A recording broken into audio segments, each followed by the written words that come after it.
In this video, I will solve your doubts about how to play Assassin's Creed Unity split screen and whether or not it is possible to do this. In this video, I'm going to be talking about Assassin's Creed Unity and if there is a split screen mode across different platforms. So as you can see, I am recording and playing Assassin's Creed Unity on PC, but don't worry, everything that I say in this video is going to apply for every single platform where the game is available, so primarily PC and consoles. So first, if you try to go over to these settings, you will notice that there is nothing related to split screen. You can browse through all of these options and you won't find anything related to setting up split screen here.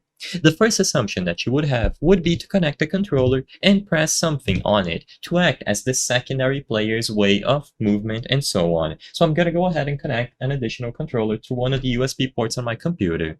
As you can see, it was immediately detected and we even got a pop-up. New controller has been successfully connected. In fact, I'm able to play the game using my controller right away.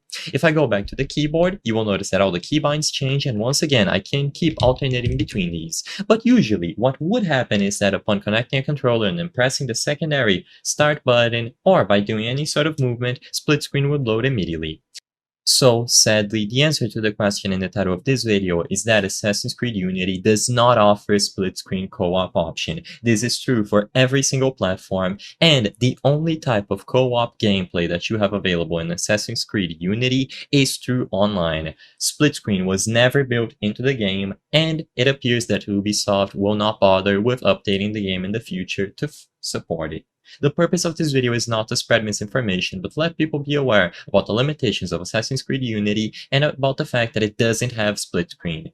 If this video cleared up the questions that you had, remember to give it a like and subscribe for more very easy tips. Thank you for watching.